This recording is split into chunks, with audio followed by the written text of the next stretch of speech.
Hi, everybody. Welcome to Streaming Wars. 'Tis I, Captain Logan, and joining me this evening is my son, Jayson. Hello. And my regular co-host, DJ Martinez. Hello, DJ. How's it going, guys? We need some kind of signal that some hand motion that I can do whenever we mute each other, that we can just be like, "Ugh," and I'll do the mute sign, and then you can pop it on. Because I don't know if I should say something. I don't know, so I just let it go. Yeah, because then the opening, I mean, it's bad enough that the opening of the video is 5 or 10 seconds of silence, but if the opening of the video was, hey, Cap, you're muted. Yeah, I don't like doing that. It's so weird. Hello, everyone! Yeah. should the mute sign just be... Press the button! Anyway, Mute. Tonight we're gonna watch the 1995 Mortal Kombat movie. DJ suggested this when the new reboot came out, and this isn't exactly timely anymore. That's been out for at least a month now, and it has to be at least a month because HBO Max has already taken it down. And if I am remembering this correctly, this was the only Mortal Kombat movie. They have even including Scorpion's Revenge and some of like the like fan film thing that turned into mainstream, like some of that is in there, but this was the only Mortal Kombat movie that wasn't in there while the new movie was there, and then they took down the new movie and suddenly this showed up. Yeah, I was gonna say, I'm glad we actually waited a couple weeks because now it's on here. I had to watch it a couple weeks ago when I watched it. I had to watch it on Peacock is who had it.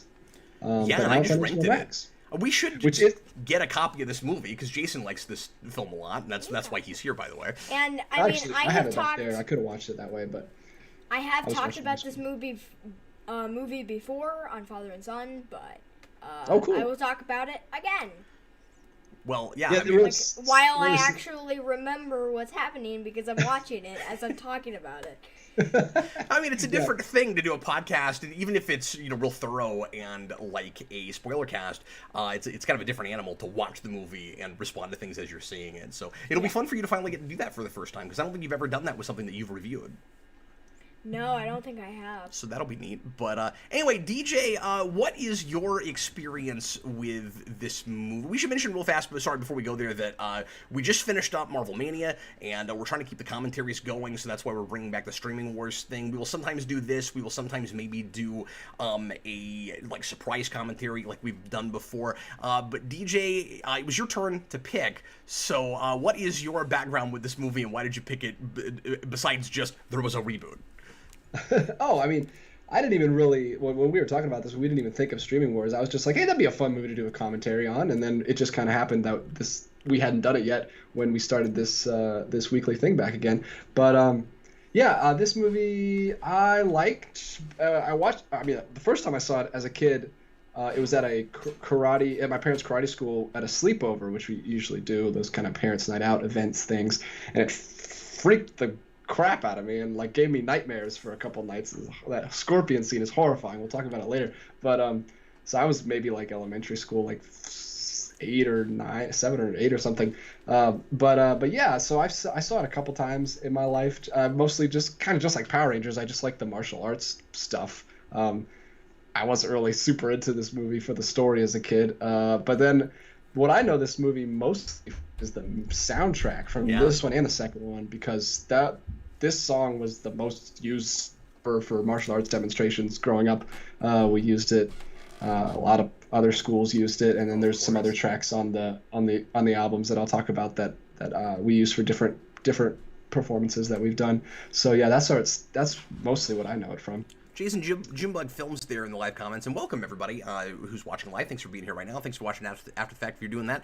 Jayson Jimbug Films says definitely probably the best video game adaptation movie. Do you agree with that of the ones that you've seen, or is there one that you would put over it? Yeah, I don't remember what it was called, but I don't remember if there was a video game based off of it or if it was based off of a video game. But it was like I'm trying to remember now. It was like a girl doing all of these stunts, and she was like stuck in like the woods or something. Tomb Raider? Yeah, Tomb Raider. Yeah, Tomb Raider. And I was the best description of that movie I've ever heard. There's this woman doing all these stunts, and she's like stuck in the woods or something. It's been a while, but was that based off of a video game? Yes. Yeah, that's probably one of the best ones. And that's a rebooted franchise. There were 2 Tomb Raider movies in the late 90s, early 2000s. Oh. The Okay. Well, only thing better that's could probably have one of the described it best as- ones, I think. That's my favorite at the moment, but Or, of course, the Wreck-It Ralph. yeah, but that's not movies. based on a video game. That's movies that are video gamey, but they're not based on video games. Wreck-It Ralph was a video game in the 80s. No, it wasn't. And I love that the movie has duped you into thinking that. That's that's fantastic. But anyway, well, let's go ahead and get into this, shall we? This is a thing that I watched. I think I saw bits and pieces of it when I was a kid at a friend's house and did not understand what was going on. I was like, interdimensional something, there's portals, I'm confused. And then years later, Tim Lyons made me sit down and watch it, and that was a lot of fun watching with him. And then I've watched it with Eric once, and then Jayson and I did a father and son, so I've seen this 5 or 6 times now at this point, but it's a thing that weirdly doesn't stick with me super well. Like, I love it while I'm watching it, and then I can't remember anything about it afterwards, and I still have that thing where I cannot remember the bad guy's name. This keeps happening to me. Oh my god! I have days where I've got it, and I've got other days where I don't. It's something Sung. No, it's not. What is it? Yeah, it is! It's Shang Yeah, Tsung! Shang Tsung, there you go. I do it every time. Like Shang-Chi, but just you remember the Sun part, so there you go. All right, let's go ahead and get into this, folks. If you want to watch it with us, and we suggest that you do that, pull up HBO Max or your DVD, Blu-ray, however you want to watch it. Get a timestamp 0 and get ready to press play. When I say now, headphones on. Here we go. Everybody, please press play right now. Oh, R.I.P. headphone users. So I was a little surprised when you suggested this, DJ, because when we did the 80s show, you were like, I don't watch a lot of movies from the 80s and 90s. And then I go back and I think, the thing you and I start with is Power Rangers. Like, how does that happen? But I guess it's because of the martial arts thing. Or remember Yeah, I did Freddy not. Yeah, Test You that's Might? that's the thing. It's like I didn't watch anything except for like Power Rangers, Ninja Turtles, the Three Ninjas movies. Like my parents always got us martial arts stuff. So it's really funny that's all the stuff that you're nostalgic for, but a lot of like the other big classics that aren't about people hitting people, you don't have any affection for at all. Yeah, my dad also had this thing where like they kind of sheltered us from violence. My dad was okay with fantasy violence, but the more like guns and more like that kind of violence, guns and knives, I guess, more the brutal kind of violence he was more against. So growing up, I saw like Lord of the Rings and this kind of stuff, but I didn't see like, I don't know, aliens or whatever. That's a bad example because those are aliens, but shooting people, I didn't really see a lot of like Lethal Weapon and that kind of stuff. So of course, right away in that intro that we talked over, that music hits you immediately, and it's very blood pumping and simultaneously like energetic and exciting, but also like really cheesy. And I think even kind of cheesy at the time. Like, I've heard a lot of people say that this movie doesn't age well. I don't know that it wasn't almost this cheesy in '95. I think that was a lot of the charm of it. Yeah. Have you seen a video like a? Have you ever seen the original commercial that soundbite comes from? Why are you pointing at me? My brother's soul is not yours. Like, he lives in Arkansas. He's not a Mortal Kombat character. But no, I don't like. He gets his lips so depressed. Yeah, I don't remember that commercial right off. Well, the Mortal Kombat, that like it's in a commercial. And they pulled it from that and put it in this song. I didn't know that till very recently. I saw a YouTube video about it. Oh, so they didn't go the other way with it? Like they started with the commercial and pulled No, it? the trailer, the commercial was for the game, way before this movie was even made. Interesting. It's crazy. Well, yeah, because that was because that music is based off of the title theme for that game. Yeah. So it was like a remix. It's funny. Like, yeah, I guess it makes sense that you do the remix for the movie, but it's just become so ubiquitous at this point that we think of it as the song. So the guy that Shang Tsung kills at the beginning is the Bruce Lee guy's brother, who is the hat guy in Mortal Kombat 2. Oh wow, interesting. So it's been a while since you played Mortal Kombat games. Yeah, I have. Jason's not remembering characters. No, I'm not. Liu Kang. It'll all come back to you. And that is Liu Kang! Yeah, Liu Kang. And that is Sonya Blade. You're thinking of the guy from Tekken, who's the straight Bruce Lee ripoff. What's his name? Is that going to be this entire commentary? We're just trying to remember names. So many names. No, we don't even think of Tekken And characters. there's We'll wait for the Tekken commentary. But yeah, this movie does a wonderful job of, like, right away establishing tone and mood and letting you know just what you're getting yourself into. Like, don't take us too seriously. But also, you're in for an epic. I don't know. This scene is like the most 90s scene ever. With the SWAT team going into the nightclub. Like, this feels like every 90s action movie. That's true, yeah. It's like, where is Schwarzenegger right now? That should be happening. Yeah. I mean, this even looks like this looks like the lair from Home Alone 3, right? Right, Jayson? With the little fish tank in the background. I don't know if Jason's seen that. Oh, we've talked about he hates Home Alone 3. Home Alone 3? Yeah, I've seen Home Alone 3. Oh, okay. He hates the bad guys because they're like international spies. Yeah, I don't get that. It's weird. Like, he's aiming. Look at this. Look at all these people dancing behind her. Just aiming a machine gun. Also, going through a plate of glass in the first 5 minutes is a big nice. 90s action movie thing, too. And in this scene, Like, he's in this building. We just saw him. so in this scene, she mentions Jax, who this was a mistake in the father and son thing. So I thought that Jax was the yellow robot guy, and he's actually the American. He's like the guy who like loves like America and stuff, and he's like the black like. Oh, the that's black true. guy. He does have an American flag thing going on in the game, doesn't he? I forgot about that. Yeah, and Yeah, we don't do that in any of the movies, I don't think. And These the guys are reason hilarious. that I Yeah. called him the yellow robot is because there is a yellow robot named Jax in Power Rangers Beast Morphers. Oh, the only person that made that connection. That's really funny. So, But it's fair to mix these franchises. It really is. It's just Power Rangers for adults, or angsty teens. My goodness, and this is where I'll get into my first complaint. Like, not one martial artist was hired for this movie. I said I watched it for the martial arts, and the martial arts is terrible in this movie. Like, I understand that this is an actual actor, and so he's not going to be great. But don't show him doing that horrendous spinning hook kick he just did, because that was. And look at Spielberg. It's still at Spielberg. Like, intentionally, they're trying to make him look like Spielberg. Which is funny, because Spielberg doesn't make these kind of movies. Yeah, exactly.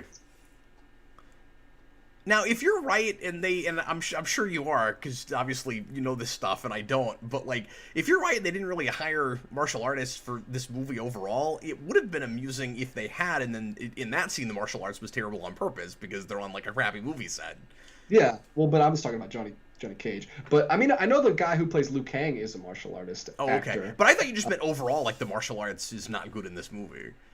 There's like one fight scene that I can actually see that looks choreographed, and it's the one where they have the bow staffs. But everything else, it just looks like they're running around like improvising on set. I think it's funny that the big character quirk for Johnny Cage is that he's pretending like he does all of his own stunts, and this is like just a few years after the whole Milli Vanilli thing, you know, with the group in the early 90s that like pretended like they were singing and playing their own instruments, but it turned out they were lip syncing on stage, and they got in like huge trouble over it and ruined their whole careers. Like, I'm reminded of that given this era, and I'm wondering if that was in the back of somebody's mind. I don't know. It doesn't really translate, right? It's such a weird motivation. Like, that's what I'm go to saying. this Is tournament where you might get murdered just to prove that you actually know martial arts, which you could just do at like an event somewhere, or like that's film the big thing I don't get. doing If he knows martial arts, why is he a fake? Is he just lazy? Like what's going on? Just show them that you can do it. It's a physical thing. Like, you can't fake it like lip syncing. But also, whose career does that really destroy? Like, if people like actors, like, we're used to stuntmen. Would it really be that big of a deal? I mean, unless he's just going around flaunting it, making a big deal out of it, but then why would you do that? Like, why does it, I don't know. would it really matter that much that No, you I did your think own if we stunts? found out that Tom Holland was lying this whole time and he wasn't actually doing most of his own stunts, I don't think we would really care. It would be big news if say like we found out that Tom Cruise never grabbed onto the outside of an airplane while it was flying. Like that would be a big deal. But then why pretend in the first place? Like you'd still be a huge star and probably make the same money you're making. Like I don't know that the main reason Tom Cruise is famous is because he does crazy stuff like that. Am I wrong? Like it's because he's a movie star and people like his acting and his affect and he's he's attractive. Like it's all that stuff. Yeah, it seems like Johnny Cage just wants the clout with like the martial arts community. Like they're like trash talking him. It's really weird. Yeah, he's almost not in that world. But I know this actor was in things in the 90s. I think he's a martial artist. He was in that. Was that Beverly Hills Cop movie with Chris Farley? Oh yeah, I never saw that. There's a trailer for that on a movie. So that's what I mostly know from the 90s is like movies that were on VHS tapes that I had as trailers. Like that Suburban Commando that we always talk about. It keeps coming up. Never seen it. I've seen the trailer a million times on some VHS I watched as a kid. Yeah, we've talked about that. I've still never seen that movie. But that's a thing that let me just mention real quick that this movie does a good job of feeling real large in scope. We hire a lot of extras. It feels pretty grand, and of course, there's places where I think it's kind of inconsistent with special effects and stuff. There's places where it looks wonderfully grand and huge in scope, and there's places where the seams are kind of showing with matte paintings and stuff. But I think that's part of the charm of this movie. But I think it's trying really hard with the money it has to be a big grand epic film. I was like, what the heck when I first saw Raiden's face. Because he doesn't look like Raiden. Because he's a white guy. Because he's like... And I'm like, wait, what? Well, and Austin and I have talked about this, and Austin said if you look real close in the original games, Raiden is not necessarily not a white guy. That's true. Those... I saw a behind the scenes clip for that game being made, and it was like the actual actors like posing for the the clips that were used in that game, and those costumes are like better than these ones pretty much. Have you seen that clip? Yeah, isn't that weird?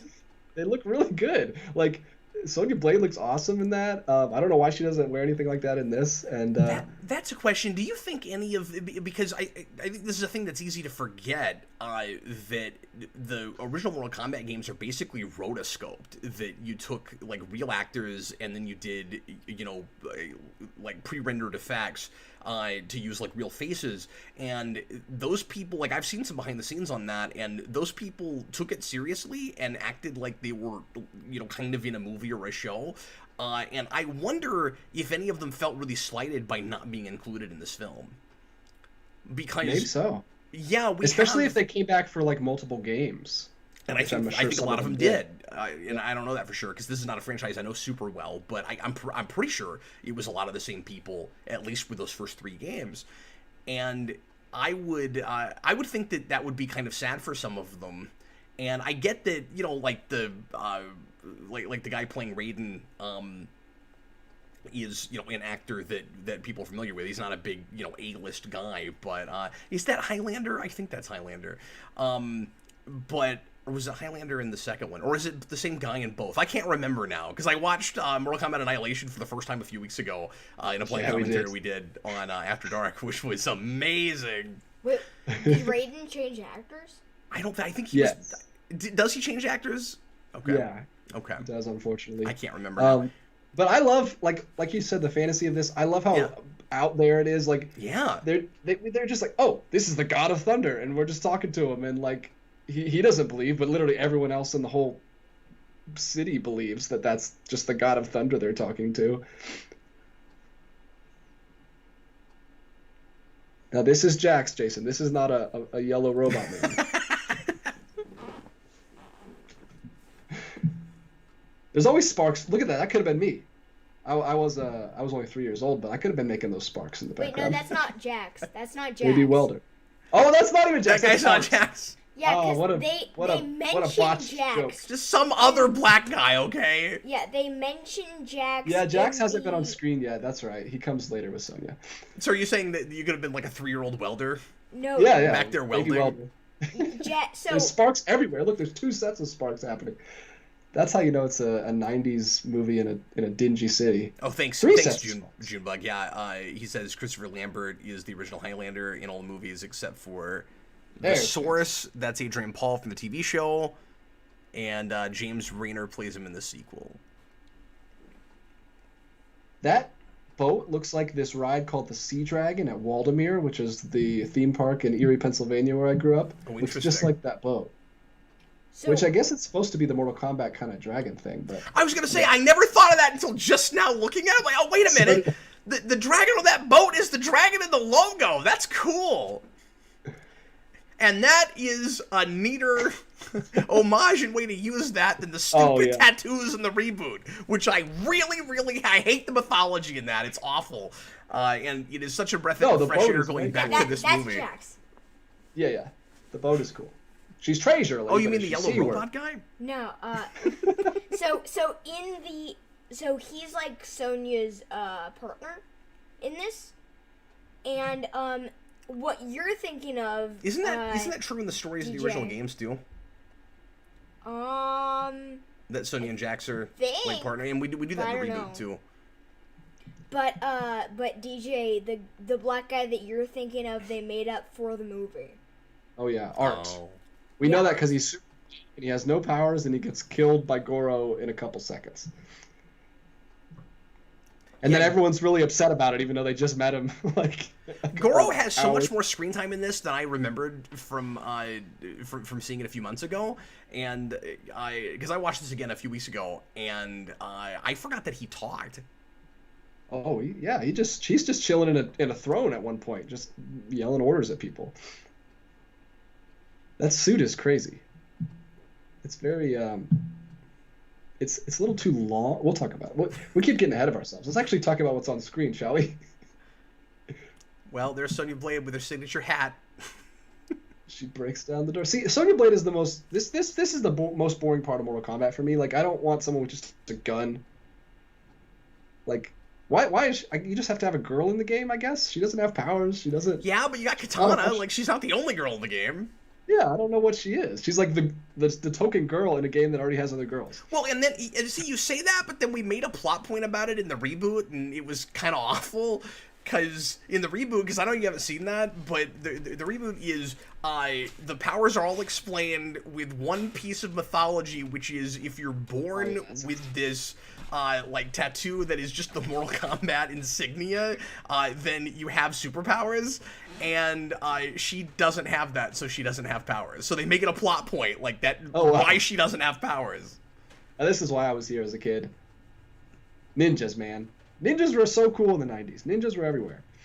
Yeah, and this movie, I mean, my biggest complaint about this is that it teases the fans too hard with Scorpion and Sub-Zero, because they show up, pretty early, and that's really exciting, and of course that's, the characters that a lot of people came to see, and then they're mind-controlled the whole movie. And also, yeah, I would be okay with that. Is if they weren't like, if Sub-Zero wasn't killed like immediately with like the most ridiculous plot contrivance ever. Yeah, I mean, at least that's all. But at least Scorpion gets a cool fight later. Yeah, Scorpion gets. I would say Scorpion gets pretty good treatment in this movie, but like, at least visually, just gets water dumped on him. Like, he's not a character. I mean, in that way, and I realize that this is not real character-driven stuff, and we have to talk about this sort of on the level of Power Rangers, but, like, even for this, like, he doesn't, and there's some kind of forced, characterization and character arcs in this movie where we pay lip service a little bit to storytelling, where I'd almost rather not have that moment toward the end where we just like break down the three main characters like oh yeah like character flaws. Yeah, it's like the Wizard of Oz breakdown. That's exactly right. Yeah, we've got their prevailing character traits and character quirks that they've got to get over. We just do it all in a scene because it's really just about seeing all the fights and feeling like we're looking at a big budget video game. But I mean, right out the gate, we've got, you know, a fighting match. So I mean, I'm sure fans immediately felt at home where they're like, oh, okay, we're not gonna have. I mean, some of this is not the most exciting stuff at the beginning as we're getting into doing some of the exposition and stuff. But at least right out the gate, you've got like a weird surreal locale, and you've got, you know, a couple people in a fight. Yeah, and we've got some screensaver level lightning effects from Raiden to keep us entertained. I love when he just turned into like a static ball and like went up the steps right there. That was outrageous. But DJ, Sonya's also the best character in Mortal Kombat. Like, Oh, do you think? yeah, and also. Why do you say that? Because she's my favorite character and she's really good. Oh, well then. I guess we don't need an explanation. Well, and they try to keep it to one or two ladies in Mortal Kombat. So, like, they get rid of Sonya in 2. And then they bring back all 3 of them Also, it's in like Power 3. Rangers. You can only have two females on the team. Well, and I'm sure at the time the thinking is demographics, right? Like, it's mostly, Yeah, you know, video games in the 90s, like right. preteens and teenage boys playing these games, and I'm sure that's why they did that early on. It's not like that now, obviously. And so now we've got the exposition of just the main basic, you know, concept of Mortal Kombat. We've got to make sure that the evil Outworld people don't win that 10th tournament, or because of this really bizarre set of rules that we set up, they're gonna get to rule everything. I'm surprised at this point in time how close they are to the source material. Yeah. I guess it helps that it's such a thin framework because it's a fighting game. They don't have too much story to stick to, so it helps. But I'm surprised they went that far, that it's literally the 10th tournament. Me too, because you might have thought that they would do, and the reboot does keep that, to be fair, but it doesn't do the tournament. Like, the whole movie is avoiding getting to the tournament at all, and you might have thought that this first movie would do more what that reboot did, which is feel like it has to invent new mythology because it was afraid that it didn't have enough to work with. Except once that comes out, there's decades of material to go to, and you've had a full-on game reboot that apparently, and I've not played the story modes of any of those, but apparently there's a whole lot more mythology and kind of meat on the bone and a little bit more, you know, character stuff to work with. At this point, you might have thought that we would do, especially because there's not a lot of video game movies at this point, you might have thought that we would do that typical, like, 90s comic book thing of what we really took from the source material is just names of characters and visual style, and everything else is kind of like made up from the ground up. And this isn't that. And also, to your point earlier, DJ, it is impressive how just completely unabashed this movie is, and like it's not afraid of the material. And I think that's why fans, of course, loved it as much as they did, because it feels like a lot of what's here feels like what fans probably would have made if they had been able to get a hold of it. So it does have that kind of, you know, fan film in a good way kind of affect to this it. Kind of the island looks really epic. Like that little tiny little cut shot we got of like the giant statues. I'm sure it was just a painting, but it looked really cool. The boat was giving me some Turbo the Power Ranger movie vibes, so Yes. I'm glad we got off the boat. I'm having that as we're coming to shore too, though. Oh yeah, that's true. Where Kimberly's just like laying on her stomach, and then they just come and pick her up and carry her away. These characters all show up from the tournament, and then there's just a big, like, lava monster in the background. That's my fiance! Like, that's why you're a joke in Hollywood, not because you don't do your own stunts, because you just fell on your face with 17 duffel bags in your hands, you dork. Maybe that's why he doesn't do his own stunts. Oh, the laws of physics don't work here because I can't find true north. That's really funny. The one-liners. You'd Johnny think it Cage's would one-liners in this. You'd think it would simply, like, go somewhere else. Like, what would cause it to spin like that? Well, the island moves, you see. Oh, I see. They're on that island. Yeah, it's the same island. Wait, so who's the big bad boss who's even over Shao Kahn. Shang Shang Tsung? I got it. that we get right at the end is the big face of the sky. That's Shao Kahn. Shao Kahn, that's right. He's in the second one, but it's Shao Kahn? it's really embarrassing. Yeah, it's really embarrassing. But yeah, he shows up right at the end. Yeah. Because they do that sequel bait thing where they're about to fight him. Where they're like, and then it's over. Like, see, look, you can't be complaining that people are mad about you not doing your own stunts and then be that winded from walking up the stairs. Like, Yeah. No, he doesn't make a lot of sense. You're a chump. I mean, look at the other two next to you are not winded at all. But yeah, I was just gonna say, we could say that Shao Kahn is the big lava monster. I love the Halloween Express look of this movie. I mean, I like how it looks. I say that in a lovingly. I was gonna say how disparaging you're being. We're about to get the worst effect in this whole movie, but it's wonderful. It's amazing. I think it's part of what gives this movie its charm. That's No, it's not yet. It's later, but it's that thing. Yeah, we're gonna. Do not get it right away. I can't remember. Oh, but... well, I mean katana. We get a sneak peek of it, and then we get the full thing later, where it's like literally the cartoon lizard. And it'll be on screen. Yeah, it'll be on screen for 5 seconds.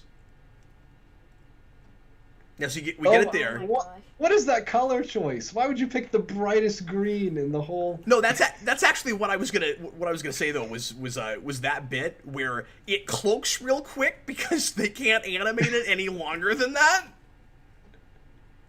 It's amazing. It's so bright. And it looks like a Sega Saturn cutscene. Yeah, it does. Go back and look at Gex for Sega Saturn. That's what it looks like. Gex was a lizard. It looks like Gex. Straight off the screen. Yeah. Except Gex came after this. Or maybe it was like right around the same time. 95, 96, yeah. It was right around the same time. Oh, so you're saying this was ahead of its time? No, I'm saying that they made crappy looking CG lizards simultaneously. Mortal, I love that Raiden is always just like outside the room staring at them. Every time they look over at him, he's just like standing outside of a door. Yeah. What's up, Jason? Mr. Roboter, $2 super chat. Would Mortal Kombat been better with Stryker in the film? Stryker? Yes! Yes, it would, because this is a 90s action movie, and that would have been amazing. Yeah, we need more Tonfa. More Tonfa, and what does he use? He uses, like, smoke pellets and electricity and stuff? Yes. I play a Stryker all the time. And I mean, is Stryker supposed to be, like, an army guy, or... It's like he's like a special ops, like, secret agent. I don't know. We could have done something with him and Sonya. Like they could have been at odds. There could have been like a conflict of interest there because they work for different entities or something. But Stryker started in. I have the weirdest thing with this movie. You know how I have the phenomenon where you saw a trailer a million times as a kid, which I don't have this anymore, but when I was a kid, I watched trailers so many times because you couldn't skip them. And, I was gonna say, like, kids would not relate to that now. The worst you get now is just YouTube videos with ads you can't skip. Like that's the closest you get now. So when I watched those movies that I saw the trailer for a million times as a kid, whenever a line comes out that was in the trailer, it's like so jarring and takes me out. I have that with this movie because of the song. If you don't know, the song has like a ton of dialogue in it. Oh yeah. Like that, a handful of people in a leaky boat are gonna save the world. She says it in the song. So whenever she says that, I'm like, it's so weird. Yeah, and they play that version of it with all the sound clips in the credits at the end of the movie. Okay. Yeah, that's the version that we listen to a million times while we're rehearsing our performances. I know this came first, but I'm having Batman Begins flashbacks now. Yeah. Hey, I mean, they take from the best. Christopher Nolan takes from the best. I'm just expecting... I'm expecting him to have to, like, open up a box and, like, breathe in his fear. I don't understand how freezing him caused him to pick up his velocity. Flawless victory. So, Like- I brought this up in other videos, but since we're watching the film, I have to say it again. He said flawless victory there, and it was a true flawless victory. That guy did not get a hit off. Later in the movie, he'll say it again, and it won't make sense. And we're doing it just as a callback, and I get that, but it won't make sense because the other guy got hits off. Yeah, later Liu Kang says it as like, Yes. haha, got Really? you. Didn't you get? But it didn't you wasn't get the memo?" flawless. And even if you don't know why we say that in the game, like it's not just a technicality thing. Flawless means something. If you know what the English language means, then you should understand. Some fighting games, I mean, Mortal Kombat's the only fighting game I think that says flawless victory, but some say perfect. There's a few different terms for it when the other person has, a full life bar. Oh, there we go. But like we all know what perfect means.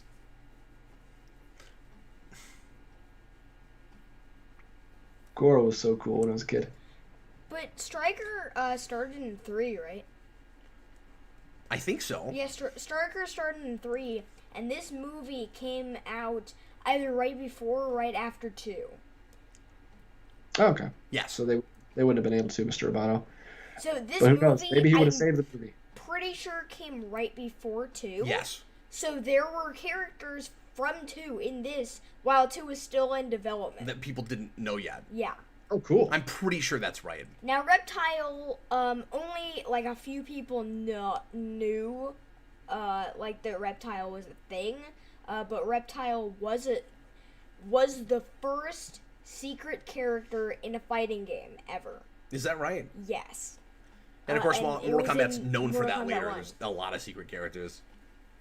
And Jayson's learned a lot of the codes to unlock things like that in the arcade I don't versions. remember it anymore, but it's Man, Lou Ferrigno, that guy ain't. That sound did not sound intimidating. It sounded like I wasn't sure where you were going with that for a minute. I was like, yeah, you're right. Liu Kang is not Lou Ferrigno. I don't...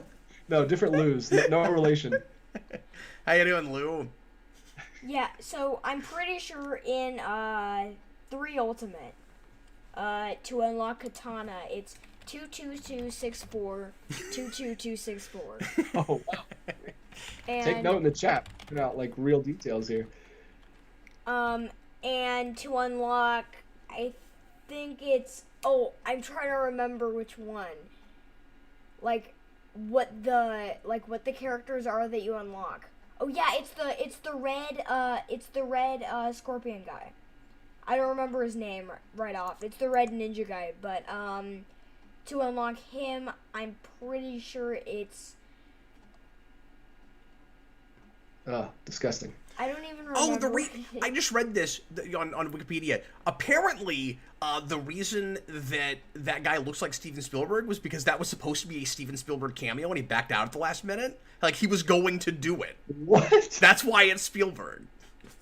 That's crazy. Why would he have done Why? that? Why did he want to be in this movie? Maybe his kids really like the games or something. And it's 2 years after Jurassic Park. He must have saw like a rough cut of the movie and been like, yeah, no, maybe not. No, well, this claimed scheduling conflicts, but who knows? If memory serves, we take Kano out really early in this, right?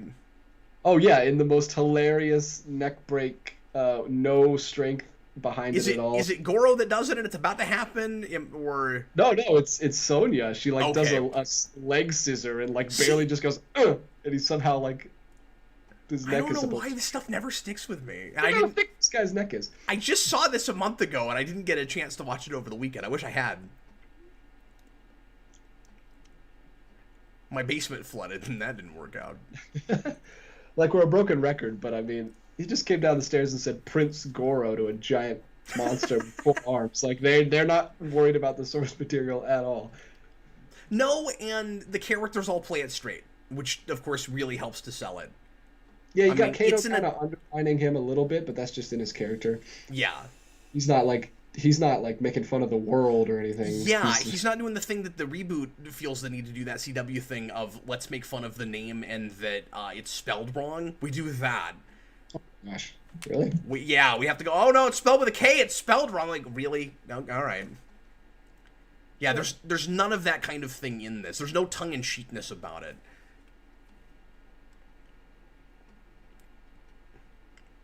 Or rather, it's the production itself that's tongue-in-cheek, I should say.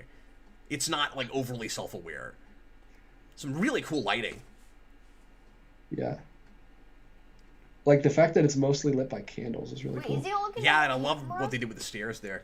Yeah, he's always looking at the camera. It's like he thinks I'm there and I'm going to be in the Mortal Kombat.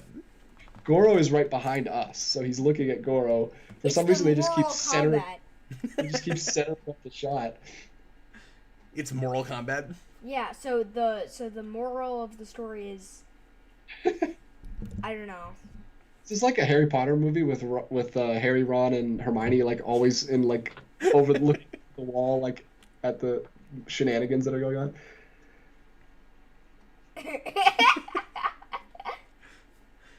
Goro, of course, looks like something out of the Super Mario Brothers movie.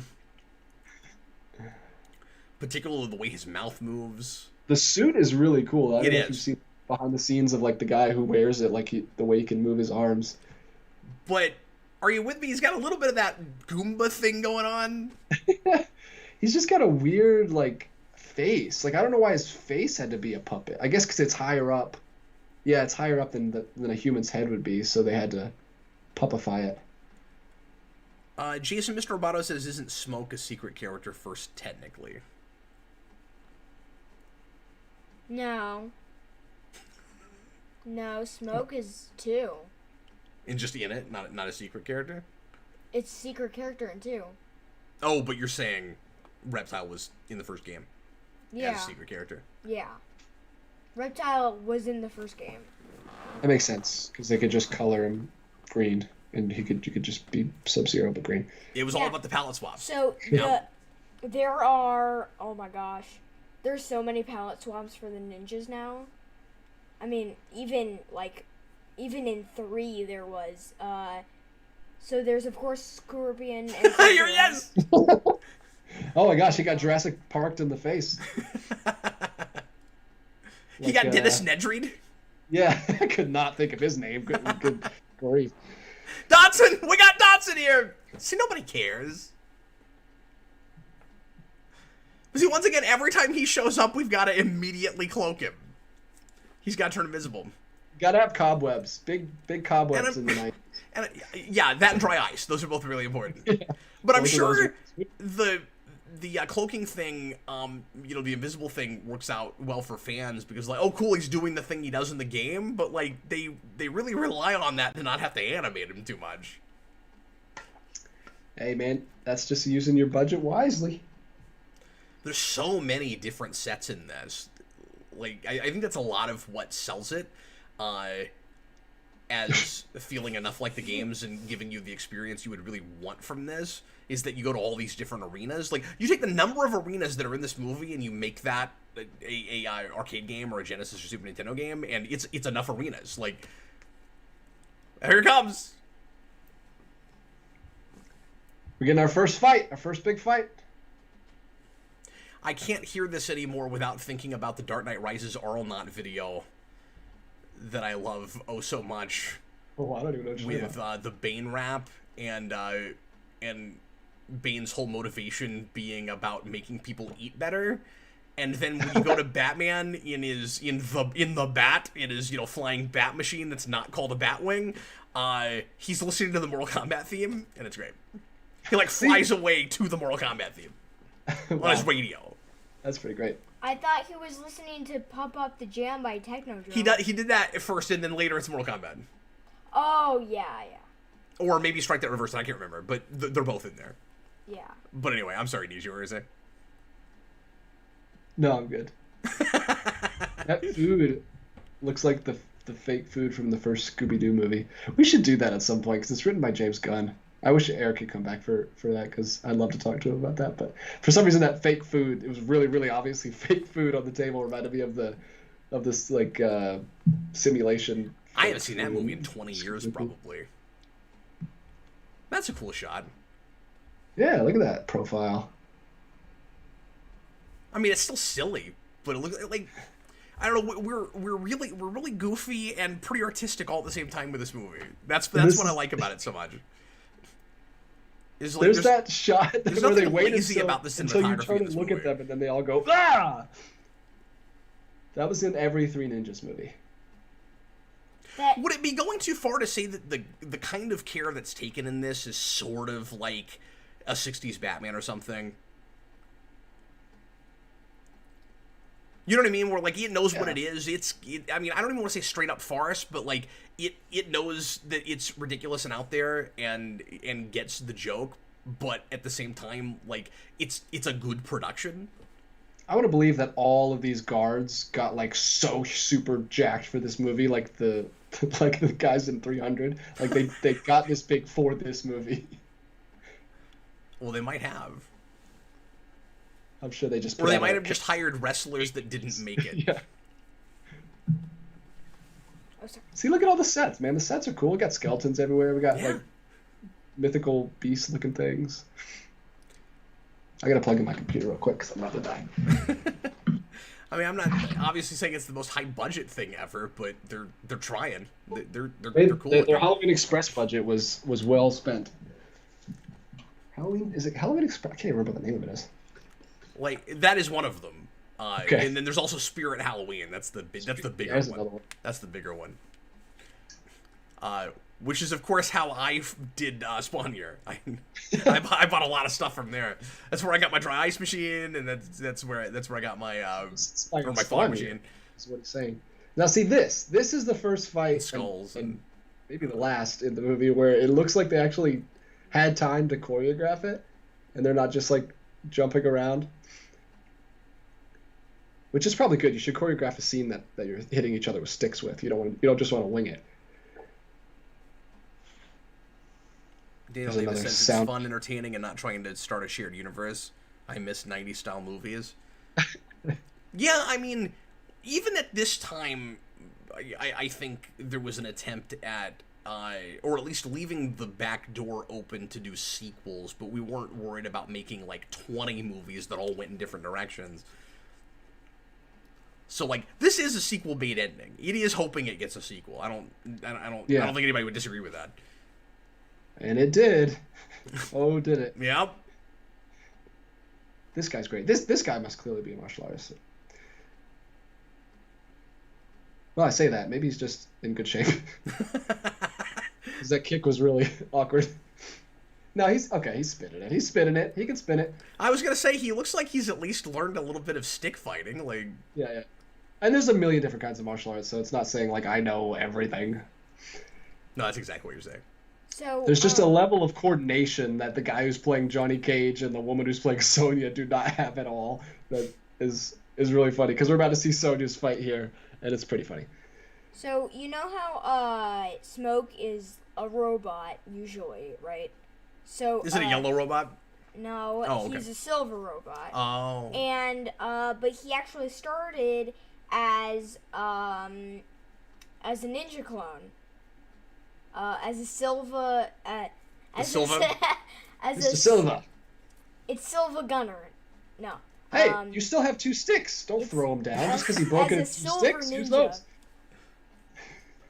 He just thinks he's so badass he doesn't need sticks anymore. Well, then why'd you start with him? This is the problem with having a game that is built on only one person comes out alive, or a movie. Yeah. But it's a 13 movie. None of this would kill anyone. Kicking someone in the chest would not instantly kill them. But they're not going to do stuff that actually would kill someone because it's a PG-13 movie. Yeah, and then of course when we get to the reboot, we do that stuff, and some of the only things that work in that movie is the visuals, and it of course gets really brutal because that's the way the games look now. Soul is mine.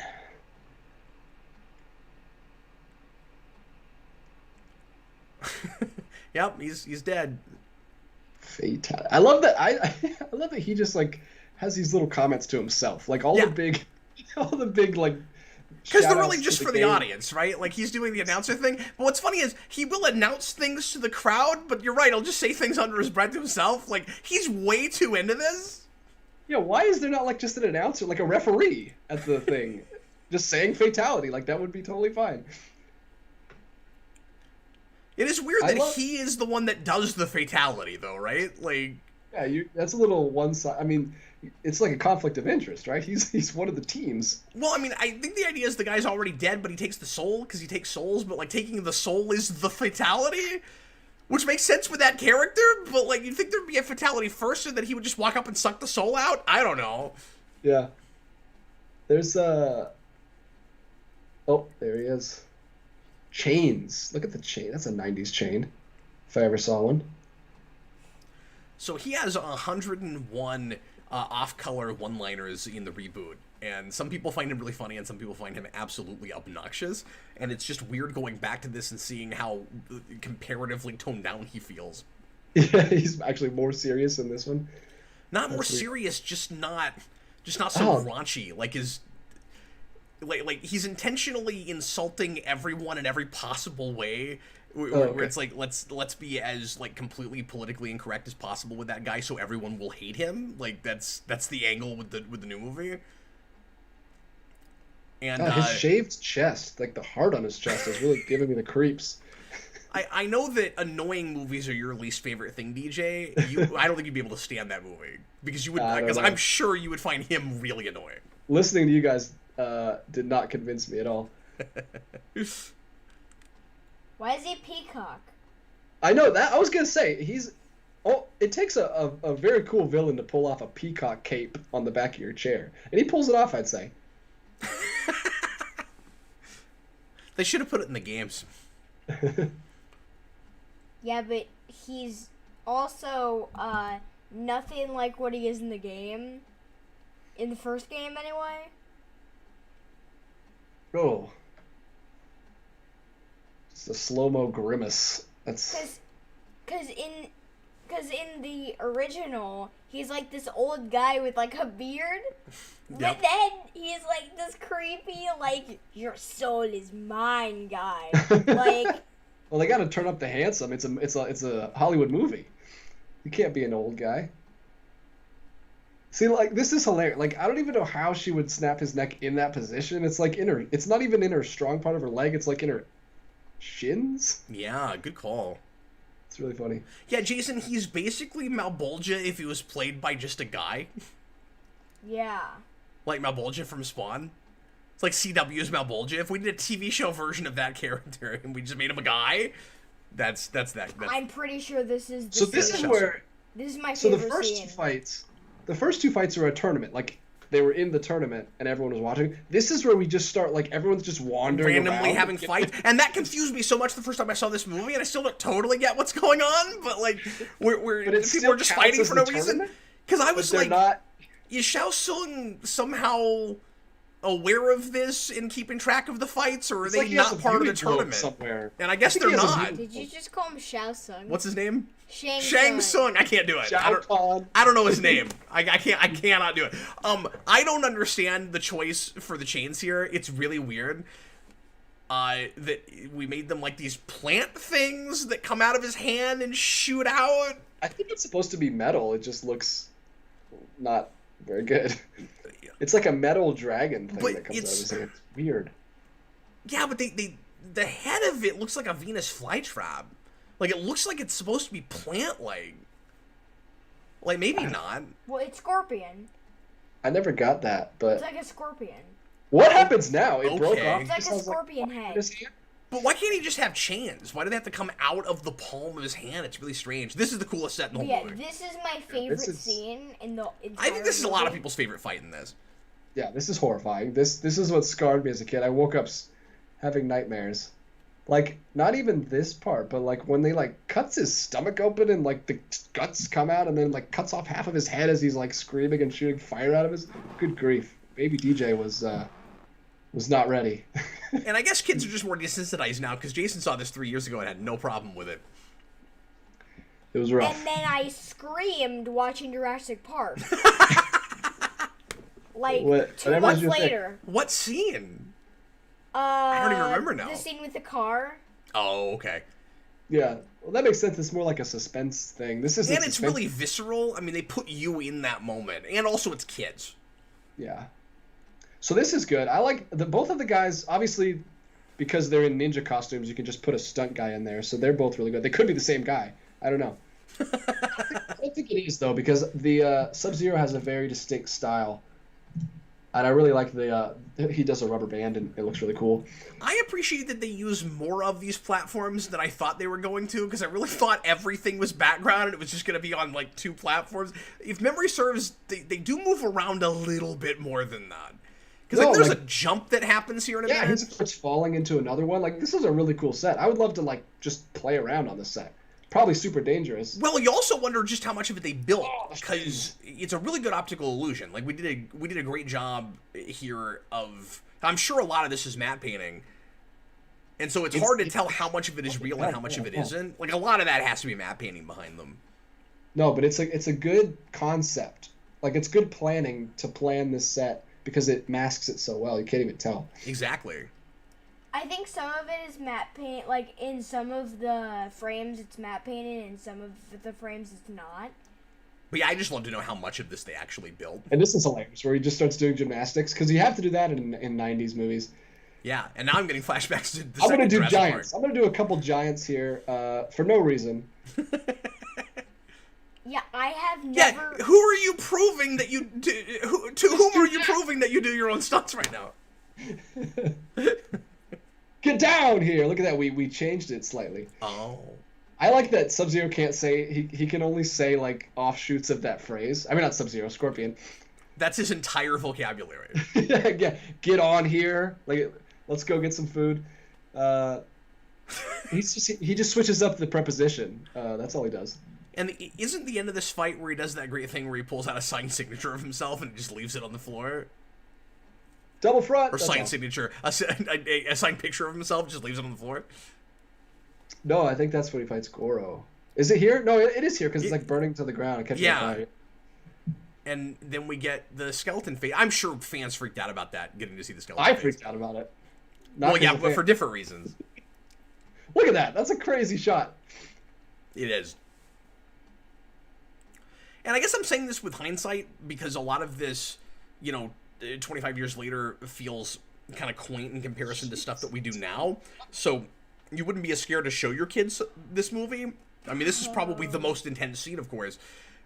But I think the movie still does a really good job of like doing the balancing act between being like brutal enough to impress and excite the fan base, where it feels like something that's pushing violence envelopes. There it is, where we're pushing violence envelopes. It feels like, but at the same time, it's not a hard R thing. Like it's able to get away with the PG-13 rating in a way that Spawn couldn't. Where like that movie, and it's really hard for me not to compare this to that film.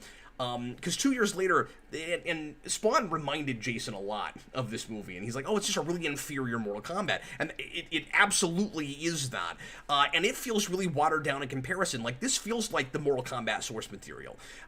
Spawn feels like we're trying to make a thing accessible to general audiences, and this gets away with a little bit of that, but it doesn't feel like it cares who's watching it. It's not afraid that like moms and grandparents and really little kids are not going to appreciate this or be scared off by it. Yeah. That Scorpion it'll just it compromises. It'll just over-explain things a little bit, but it won't like completely try to be accessible.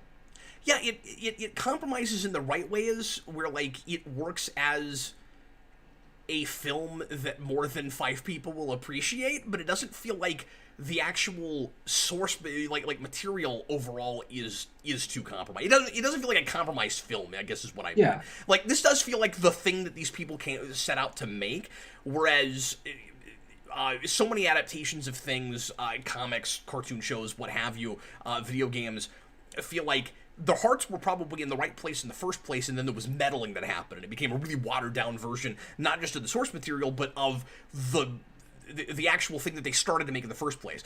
This kind of feels like we printed whatever it was that they originally had, and that might not be true, but it doesn't feel like anything's missing. Yeah, and I think some of that is probably because it's taking another narrative and making it into a narrative was harder than just taking kind of the framework that they had. Because a lot of people, like, these games are huge. I never got to play them as a kid, but I did still know about them because they were so huge in the 90s. But a lot of people would play these at the arcade and wouldn't even know what the story was. If you just get in, you fight, and then you leave. Real quick, I want to apologize if anybody's having difficulties with the live show tonight, because we've had really weird view counts, and I think there are more people watching than this is claiming there are, but also people are complaining that they're getting error messages with things. We had that last night when people were trying to leave super chats, so if weird. that is still happening, I apologize. There's not anything I can do about it on my end. It seems to be a YouTube glitch. But it claims right now that only 2 people are watching. And that might be true. Maybe only 2 people are watching right now. This is the video that gets 2 views. Yeah. No, that's unfortunate. Sorry, guys, if that's happening.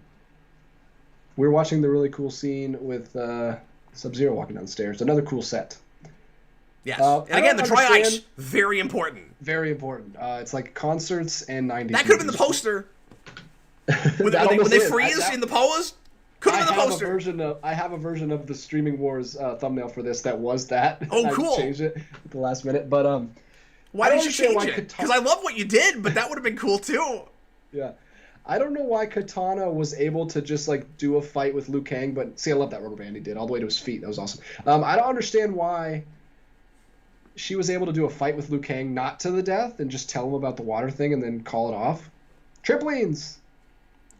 I love when they just like hide mini tramps. Like there's a scene in the first Raimi Spider-Man where he says, "You're a friendly neighborhood Spider-Man," and then he runs away and jumps off a mini tramp, like really obviously. Oh, apparently YouTube was down, or YouTube is down.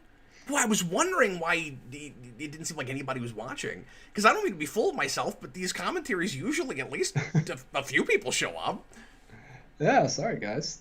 Hopefully everything saves and you guys are able to watch this later. Yeah, hopefully. Because this is our best work. Yeah, that scorpion scene. Honestly, if any commentary has to be the one that doesn't end up getting uploaded later, this is probably not a big deal. One. Yeah, the scorpion scene was way better than the Sub-Zero scene. They fight for like 20 seconds, and then he just does like this stupid ice bomb, which is annoying because he did it so quickly in the last scene when he froze that guy who was doing the flying sidekick, but now it's taking him forever for some reason. I don't know what he's trying to conjure up right now. But it's taking a long time. Yeah, people are saying that YouTube's having all kinds of problems right now, and this is not the night to try to live stream. I had no idea. Well, we'll go ahead and finish the video and hope that it posts later.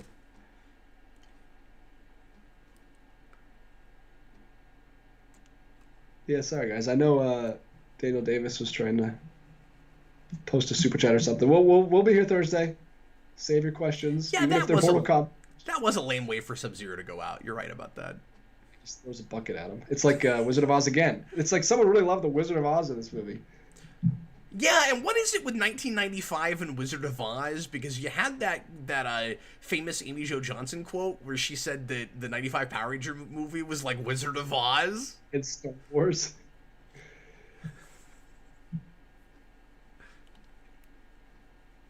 It's just we don't have a long running like list of fantasy movies to pull from. It's so sad that we have to pull from like a 30s film to reference fantasy. It's so unfortunate. I just want to go back and overdub this with "Ow, rocks! Pebbles in my spine!" So at the end like, of the props to those stunt guys who are falling on like actual rocks. That looked very painful. Shang Tsung. Shang Tsung. That actor is brilliant in this. I love him so much, and I think he's a lot of what pulls all this together and makes it work. So is art like everyone else? It's like we have our main characters, and then to represent all the normal people that are in all the other martial artists that are here, it's art. Like everyone else is just like a normal dude. No one else has powers. Oh man, Goro cracked his knuckles, and now I'm realizing that I need to crack my knuckles, and I'm like... All right, everybody. Yeah, we're doing some Goro cracking. And Art gets the short end of the stick. He doesn't get to do anything. He just gets punched. He doesn't even get to show, like, okay, there's a front kick, there's a round kick. Is that the character you were saying they made up for this movie, Jayson? Yeah. I mean, maybe that's why. We were like, well, it's a made-up character. You know, we didn't adapt him, so nobody's going to care if he goes out and how he goes out. Like, this is just a showcase to see Goro do something. That would be my face, too, by the way. If that guy was coming at me, that's what I would look like. No, I would be horrified. I would Oh my God. pass out immediately. Look at that. When he does this, that's really... When he does this with his upper lip, that's when he's really, really creepy. Goro's got a little bit of an overbite going on. He's more creepy because it looks like a weird puppet thing. Like, the less your face moves, the more creepy you are. I love that the guys are just like, yeah, Goro! Like, I'm excited because I get to say the character's name. When we watched this a couple of years ago with Eric, Freddie came into the room for a minute and finish him! And saw Goro and got really excited about that character. And every time he'd come on screen, Freddie would just go, "It's Goro!" see, that's a cool shot where he's holding him with his bottom arms. Yep. That was pretty ambitious for the time. Like, again, I know it's really quaint looking and super dated now. But it honestly looks better than I remembered from my first viewing. Sorry, what? In the new one. From what I've seen in the trailer, it looks a lot better than that one. Who's just, like, completely from the games. I'll be right back. Okay, sure. Well, you're going to have to take your headphones off. Yeah. They made him too skinny, right? Like, he looks like an ant. He looks like an arthropod because... That's I fair. don't know. They would have just, like, made him more muscular. I don't think the forearms would have looked as weird, but he's, like, really tall and lanky. I don't know. It looks a little... And see, that one was also a flawless victory, I'm pretty sure. No, he got one kick in that Goro. Oh, did he? Okay, well, then that wouldn't be flawless. He'd have a tiny bit on his hit bar. How come sometimes he sucks souls right into his eyes? Sometimes he sucks them into his... He's only got so much space in certain body parts for souls. Okay, he's got... It's like Operation. Like, he's got this person's soul here. Yes, over here. precisely. I want a Shang Tsung Operation. That sounds awesome. You're pulling souls out, and they're shaped like Mortal Kombat characters? Yeah, Art's soul is in his eyes, and Kano, or the guy with the stick, I don't know who his name is, soul is in his mouth. What is the storyline behind you being able to take the souls out of him? How does that work? That's what the power that the tattoo gave to somebody, is they could only take souls out of this person. That drove me insane with Kano. He's not even a cyborg anymore in that movie. It's just he has the power to shoot a laser out of one eye. Wow. Yeah, you're not selling me on that movie. If you're trying to, you're failing.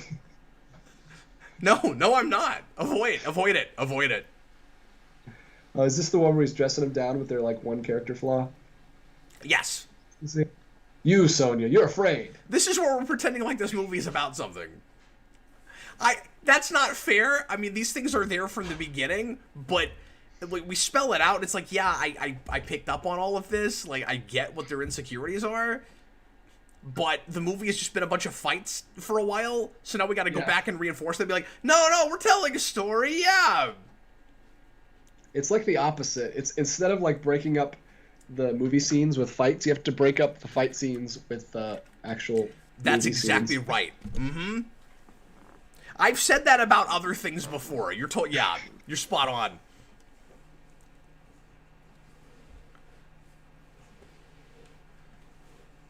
Is that why it's called Mortal Kombat? Kind of is responsible. Like, he shirked his responsibilities, left the country, and his brother had to step up. It's kind of his fault.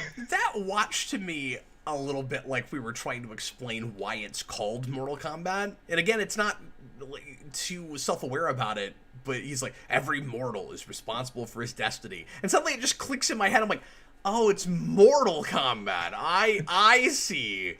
Because there's like gods that lord over it, and I've never put that together. I never understood why it was called that, and now I sort of get it. Oh, there you go. See, well, that's important that line was there because These are some nice silhouette shots. I like those. That's very like Karate Kid, the next Karate Kid. I don't know. Is. Another '90s movie thing. It's funny that you never think It's about it. It's dated, but it looks cool. I don't know. The things to associate with certain eras that you don't even put together until you see them again is really weird. Wow, his hair is really. Did he just take a shower? I was gonna say, is that a mullet? I'm not convinced that's an actual mullet. No, I think cool. he might just have long hair. Yeah, he's just grown it out. It's just permed up because it's the '90s.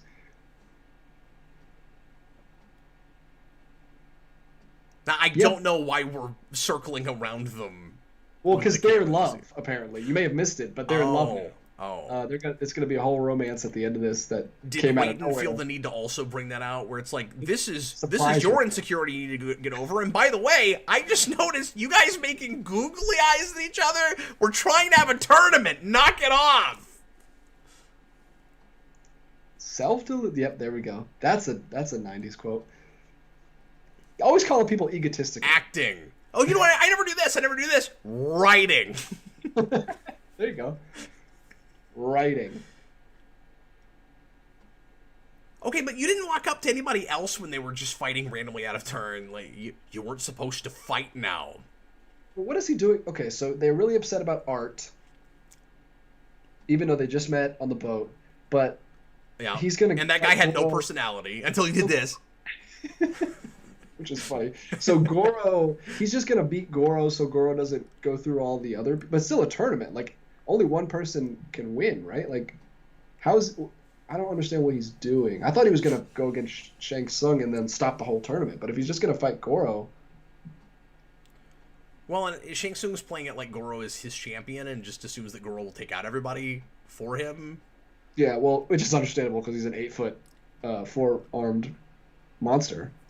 Which is a little cheating. there aren't really any rules. But that's what I'm saying. Is like the reboot has him like actually cheating, where he's like, we've got one more tournament to win. I want to make sure that tournament doesn't even happen. And you don't need to cheat. You got a giant monster on your team. He just straight up cheats.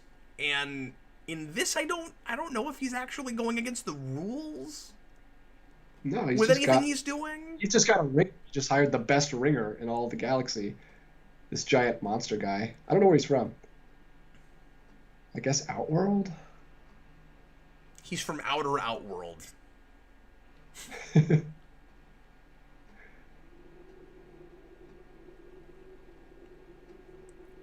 I love how many times he says, I don't think so. And I love his Tommy was so laugh that he totally did before. That's totally a white so. That's really funny. Oh, that's great. Roar, the subtitles say. Oh, to be a subtitler.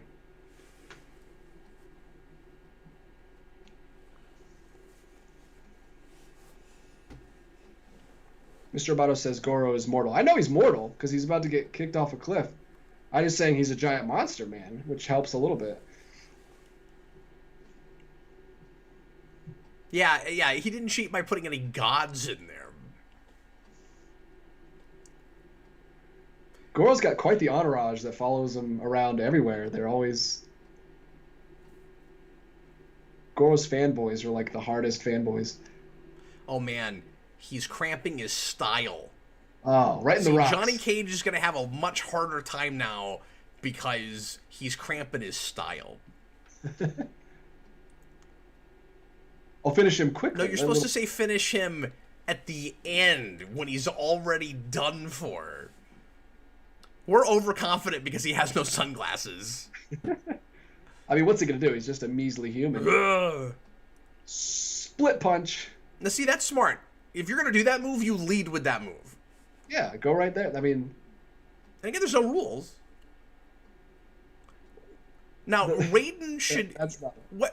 whether or not you're okay with him being a white Highlander and not an Asian guy, at the very least, he should not be the cheesiest character in your movie, Exactly. and he absolutely is. He does that twice, I think, where he's like, yes! Oh, sorry, like, punches someone.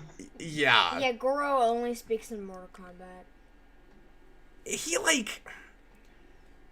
He has almost that, like, Splinter thing from the 90s Ninja Turtles movies, right? Where he's supposed to be the, like, kind of wise sage character, or at least the mentor that's, like, bringing everyone together, and he's, like, real no-nonsense, and then occasionally, like, the seam show, and you see, like, a little bit of humor breakthrough, where, so, like, that, I see that as the equivalent to Splinter's, like, I made a funny, ha ha ha ha, like... I'm much more okay with that because he's raising 4 kids, and kids Sure. like change you a ton. This guy's just a god. I don't know. Maybe he has screams kids. out of character every time he does it. Yeah. Whew, you got to get a sunglass guy. That's expensive. DJ, have you played any of the more modern games at all? The only one I've played is Armageddon because I had a Wii, and that one wasn't like super over the top graphics, so we got that one. Probably the worst one if you're a Mortal Kombat fan, I would assume. But Yeah, I've never played that. that one had like you were like a new character. That's where I learned about Stryker and stuff. Most of what I know is from that game. Yeah, I know the new stuff is really graphic and brutal, and some of that's not to my taste either, but you should play 11, because it's wonderful. But... I just don't like... Same thing with Injustice is okay, but like Mortal Kombat versus I can't get into the Mortal Kombat... I like Tekken, which is so mobile and so fluid, and Mortal Kombat's always been so choppy for me, and like I can't... But it's not like that as much anymore. Like, it and Injustice are a lot closer at this point, because like they're on the same engine and they're both coming out around the same time, and like they're not the same game, but Mortal Kombat is a lot more fluid now than it might have been the last time you played it. Because last one I played was Mortal Kombat versus DC, and it was like it's not like that anymore. I mean, none of them but that was a million years ago. Like, we fully rebooted the franchise since then. No, that's cool. I just didn't know if they changed the style. Because I like Tekken, I like Soul Calibur, like those games that like you could just combo forever that were like super fluid. Sure. Yeah, and it's not that fluid, but like I don't think Injustice is as fluid as those. No, it's still the same style. That's what I'm saying. And I've played Injustice. Because I mean, it's okay. Again, that's based on Mortal Kombat, of course. Yeah. And again, I'm not saying that they're the same game, but it's close enough now. I think you'd probably like playing it more. But next time we meet in person, I'll bring it and see what you think of it. Yeah, sure. Because we played Injustice last time we came here a little bit. We did, and we played some Tekken. Yeah, and you gave me Tekken. I did. You're a cool guy, and I. Well, I wasn't playing it, and I woke didn't up realize you were a Tekken guy. I was like, I'll just leave it for DJ. Wait, you gave your Tekken game to DJ? Wait, what? I gave him 7 on PS4. We still got 6, which we were liking okay. I can get it again. Sorry. I let the cat out of the bag. Dude, I gave it to him a year and a half ago. You never noticed. You've not played it. You've not asked for it. I thought we still had it. You gave our Tekken game. Sorry. Cap felt bad for it because I woke up like before Cap did when he was here, and I sneaked in here. And when Cap woke up and came up here, I was in here playing Tekken like the whole morning before he got here, so he just gave it to me. He's acting like... Yeah, I love this shot so much. Yeah. These zooms are pretty cool, where they cut to real footage. The attention to detail on all the Gothic architecture there is really cool. There's a lot of neat model work. Oh, that's a cool... I'm assuming model work. A combination of models and CG, I don't understand Reptile at all. Like, he goes into this statue that has, like, some dead guy in it and, like, brings him back to life and uses his corpse and then grows a ninja suit. Yeah, because he has to look like the color-swapped character at some point. It's really... We don't do that in the reboot movie. He's just a big lizard man. I think in the games he becomes just a lizard man. He's not the green ninja that he started as. Yeah. That's what Austin was saying. But yeah, in this one we just use the green ninja, but I don't know why it works. And Jayson, you know what he looks like in the reboot? Reptile? He looks like the CG Gorn from Inner Mirror Darkly. Oh, no! Yeah, I know. He looks a lot like that. Oh! Look, way to go, Liu Kang. You threw him right on the one statue that could, like, bring him to life. Maybe if I wanted my CG to look slightly more realistic, as much as I could, I wouldn't go for all the like neon colors inside Yeah. the. Why did we Well, do that? So It this makes is my no sense favorite because the suit. scene is so dark you can't see any color, but he's like glowing. I love the mask. Yeah, Mr. So- Roboto, I knew Tekken got a movie, and I've never seen it, and I've never heard hardly anything about it. I don't know if it's remotely worth looking at. It's streaming somewhere. Oh, really? That Well, came out in '07, and it might be Well- on Max. I can't remember where, but that might be a thing to do for an After Dark. Tekken, Oh, I we'll know do the what Street you should Fighter do. movie. We should do the Street Fighter with Lana Lang. Have you seen that movie? No, but I heard about that. Yeah, She plays with, Chun-Li. Oh my with goodness. Kristen Craig. Terrible. Horrendous. But at She's least Chun-Li, Chun-Li. my That's favorite ridiculous. character, is in it. Tin Man. You should just. So this is Reptile's theme. We used this for like the breaking portion of our demo. Most of the music we use is from the second movie, so if we ever do Annihilation, I'll talk about it more. But we used this song for like the board breaking. We Oh. used the main song for like a form. I remember we used to perform at like the smaller baseball team in my hometown of Erie, PA, like the big stadium. And my parents would use the "It Has Begun" song when they would do their big sword fight. My dad would use the long sword, and my mom would use the butterfly swords. And they would time it to the music perfectly. So right at the very end of the song, when it goes, "It's enough, enough, enough, enough," that's when they would like stop. So that song is like burned into my head because I've heard it a million times. Well, and I know you used a lot of. You guys did a lot of Matrix stuff, and you probably used some music from that movie, and particularly this track sounds like something out of the Matrix to me. Yeah, we did use that one song because, and also Blade 2 has a techno soundtrack. I remember using Confusion from Blade 2. Oh, interesting. But yeah, I mean, Matrix was 5 years after this, but not much had changed in techno. Like, this sounds like something that could have been in that movie. Yeah. Well, you say that. Listen to the song at the end of this credits because it is horrendous. It's really, really bad. But yeah, the song "Fire" by Scooter, which is used in Annihilation, is the song I used for my sword form for years, and that's actually where my old.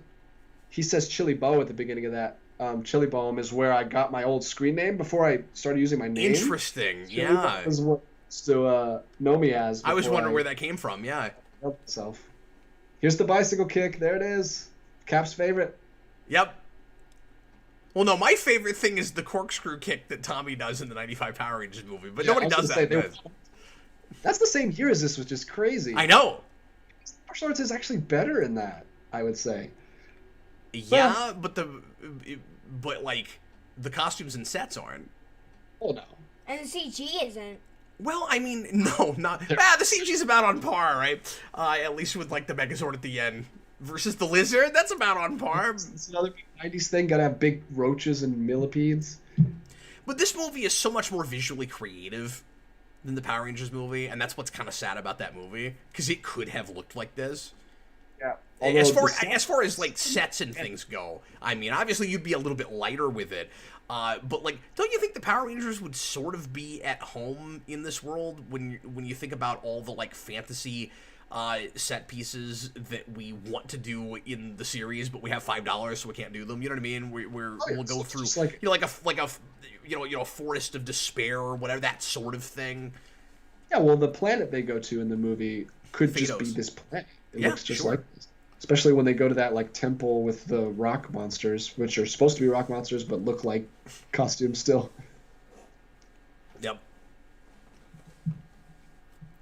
Like, look at these like crucifix-looking monster guys with their arms out with like fire. What is that? That had to be made for this movie. Yeah. That's so There's all creepy. these little details that are really easy to overlook that somebody put painstaking hours in. And we don't have the money in the second movie, so we just go to all these cool locations. Like, we're just in a desert somewhere that has these giant actual buildings. We just In need to do Annihilation. commentaries on like every movie that was based off of a fighting game. Exactly. That's what it is. That's what Streaming Wars will become. Yeah, but most of them are terrible. So we would Tekken. do Mortal Kombat, Tekken, Street Fighter the movie, Both Street and Fighters. what we should. But at least half of these would be things you wouldn't be able to watch because you get into like all the other Mortal Kombat movies and. But what we but Dead or what Alive you had a could- movie. What you could do? No way. Yeah, Wait, you what? didn't see that. You've blown my mind with this. Wait, what? I'm pretty sure. He's claiming that Dead or Alive had a movie. Oh yeah. Really? Yeah. I've never heard of this. Was it American? Yeah, Did we make it? I'm pretty sure. Oh my god. 2006. Are the It was girls called- like it was called- obnoxiously scantily clad? I don't you know know- anything about it, but I know Dead or Alive had a movie. It was called DOA: Dead or Alive, and it was 2006. Oh, I bet it does. I bet it's embarrassing and condescending and oh my god. We got to do it. And what you could do is you could play Street Fighter the movie, you could watch Street Fighter the movie, and then play Street Fighter the movie the game. Yep. I had that on Saturn. Really? But yeah, I bet they're just absolutely offensive with what they do with the women in that movie. Yeah. Well, speaking of absolutely offensive with what they do in the women, why is he dressing her up like she's going to a toga party? What is he doing? Like, her friends won't come unless she's dressed up in this Roman soldier. Jeez, you remember Lost? Why am I wearing this dress? Why are you feeding me breakfast? Yeah. It's kind of like Empire What's like Empire? with This movie? Just throws Mortal her- Kombat is like Empire Strikes Back. Both absolute masterpieces Oh, of fantasy cinema. Look at that plot twist. Also, you know you want that floor in your house. But I'm sorry, With the what's spikes like Empire? that actually come up. where No, just that it's the dragon from Mortal Kombat. where he like dresses her weird. Oh, And- that's Return of the Jedi though. Really? That's why I didn't know what you were talking about. You're talking about slave. That's like Slave Leia. Yeah. That's like a not scantily clad Slave I Leia. meant- That's exactly what that is. I meant Sure. I meant Jedi. Jedi. You know what? You're doing what I always used to do. I used to mix those up all the time. Yeah. Empire and Jedi.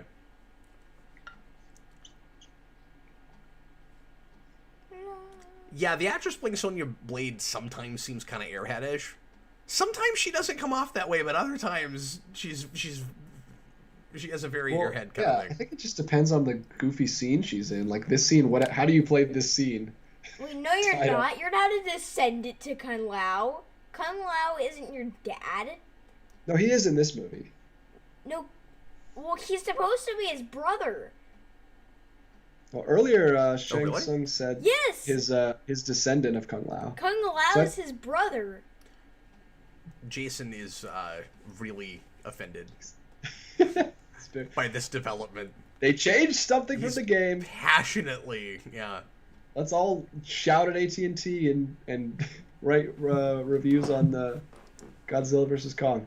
Test your might. And of course, this set is right out of one of the games, right? Like, don't we have an arena like this, Jason, where we've got that floor?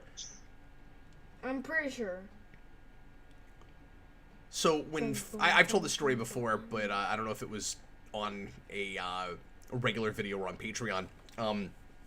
Once again, my 6-year-old Freddie, when we watched this movie with Eric, we started playing the song in the car right after that, and Freddie would be in the back seat and he'd go, "Test, you might." He's like 3, 4. He's like, "Test, you might." Well, he's smarter than me because I thought for years that it was cast your might. How do you cast your might? You cast your might. You know, you get in there and you cast it. Oh, okay. So like you're mighty, and then you just shoot it at people. Okay. Wait. Finish me. I thought Oh, you were oh. talking about. I thought you were talking about like fishing, like casting, like your fishing rod. Cast your rod. Yeah. That's the cast Weird your- Al. That's the Weird Al version of the song. He couldn't get the rights to make it.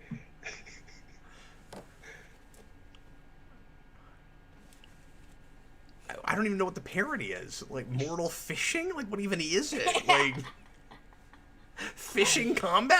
Like Okay, that was the problem. He thought of the cast your rod part, but he didn't Yeah. think of the main part of the you song. could come up with a clever title. And then the It was Ninja Turtles actually- come it was up. actually- And then the it was Ninja actually- Turtles fight.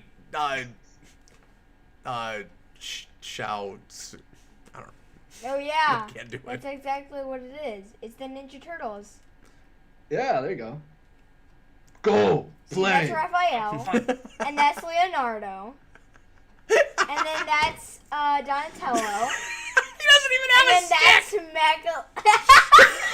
and And he's from the third movie. and that weird guy right there, that's Venus. It's like Jayson, that guy that was like smiling and freaking out like that. It's like we took one of the Joker's goons from '89 and just threw him in a Mortal Kombat movie. He's like, ah! So this is such a cool concept for a fight, and it's such wasted potential because he's supposed to be pulling up like the greatest warriors he's ever defeated. All at once he's fighting them, and then he knocks them all out with just like one kick. Like, and they're supposed to be dead. Like, see, look, he just kicked them once, and they're all like knocked out. And that's true. And that guy looks like he's wearing a samurai outfit from Ninja Turtles 3. Exactly. They're just putties. They're just Yeah. putties. They're supposed to be. He like that would have been so cool. Can't he shoot fireballs? Is that all you've got? Because that's kind of pathetic. That's lame. He really did just send Joker goons after him. Like that's all he did. Wait, that's he, not- He should have gotten to the end of that and been like, Bob, gun. Wait, I don't know if he can actually like see into your soul in the game, or if he can just, cause in the game, He says that a lot. can he actually take your soul out of your body? Is that a fatality in the game? You are the resident game expert on this Yeah. commentary. I don't remember. Can't Liu Kang shoot fireballs? We got the in wrong game? panel tonight. Whoa. He can just turn into people from his past. Only the souls Yeah, that are in him. that's like that's He's like Jason's Mystique. He like has to main suck power. the soul out of you. He's like Oh, Kirby, basically. Oh, so it has to be like, okay, does he have to keep track of like where in his body the soul is before he can turn? He's like, okay, I know that kid was in my shoulder, and if I concentrate on my shoulder, I can turn into that. And then Go DJ, Gadget's shoulder soul, and then And- just. yeah, and Morphs then right in. DJ's playing Operation and tries to get the kid out of the shoulder. This annoys me so much in movies where you're looking right at the guy, and he shapeshifts into someone else, and they're like, "You can't be real." Of course not. You saw him change into him. Yeah, see, Jayson, because this we do in the game where we've got the spikes that are in Yeah. that floor, but I don't think it's till 2, No, that's or is it that's in the first one. game? Is it? Well, because remember the bridge falls and then you fall into the spikes. I just couldn't remember which That's game in that one. was. Is it in 1? Yeah. Okay. Wow, so they took this right from that. That's crazy. So And again, fans have to be just going like, that's so cool. You took that iconic image, and you not only integrated it in your movie, but you made it like the big, one of the big set pieces toward the end. Yeah, I wonder, have we changed just like our standards? It's under them like it is in the game. That's fun. Like, we don't need a movie. Like, back then, we didn't need it to actually be a good movie, clearly. No. But as long as it was just faithful. Yeah. Have we still never gotten anything as faithful as this? Or do we just have higher standards now where it also has to be a good movie Do you mean for Mortal Kombat or for anything? for video game movies? Yeah. Like, have we just never got anything faithful? Or... I mean, again, I would say that newer Tomb Raider movie is pretty faithful to the reboot of those games from what I know about them, because I haven't played much. yeah. I think that was one of the big things in Detective Pikachu's favor, is that they kind of more or less fit it into Pokemon continuity, like with that first movie, and it had reverence for that material, and it knew those Pokemon characters and stuff. I don't know that franchise super well, but Yeah, and I know it. Yeah, that was what was really weird about it for me, was it's like you're doing stuff from the show continuity, but then you're not going to adapt. I thought they were doing Detective Pikachu because they wanted to like pull themselves out of it and just set it in that world, but then they like adapted the Mewtwo stuff straight from that first Yeah. movie, which was kind of confusing. oh my gosh, I that was so cool at the beginning of that movie when they basically remade the first part of the original movie. Like, I was already like, oh my gosh, this movie is already really good. And it's just the first scene. But I'm just saying, DJ, that, that like, at least it wasn't, like, just, you know, like the Sonic movie where it was just this generic kind of, like, carbon copy of 1,000 other kids' movies that they just slapped Pokemon 100%. On top of. Like, they actually liked that material and wanted to make something from it. And it's not a great story, but it's a story. Like, yeah, and I like they're taking just a separate story in that universe, and I like that they put it in the universe, not just like Pikachu coming into our universe like Sonic. Sonic, yeah. This is the kind of treatment that I want for Sonic, where you just take a game and you go kind of level by level, and you just come up with a story to explain why you're in the locales you're in. That's all I want. And this sort of does that. There's a... No, it wasn't. A few years before... Yeah, exactly. That was... Exactly. No, it wasn't either. Still looking at the camera. A few years before Archie lost the Sonic license, they did a miniseries for the 20th anniversary that did that with Sonic. And that's what I like to see with the movie. And what I've seen of that Detective Pikachu game that that the movie's based on, they basically took the entire movie and it's just that game. Yeah, somebody in the comments just said that Mewtwo is actually in that game, and that's part of why they did that. Yeah, I'd like to be able to play that game. Has that game ever been released, like... Yeah, we got a handheld version of it just before that movie came out. So it's on the 3DS, I think. Yeah, it is. Interesting. I didn't know they did a remake. I'd like to check that out.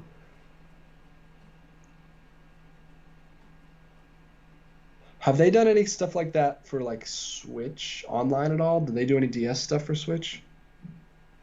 No, I don't think there's really been anything like that where because we've done a lot of ports of Wii U games, but I don't think we've done any ports of 3DS games. Or if we have, I don't know about them. Yeah, not really. I don't think.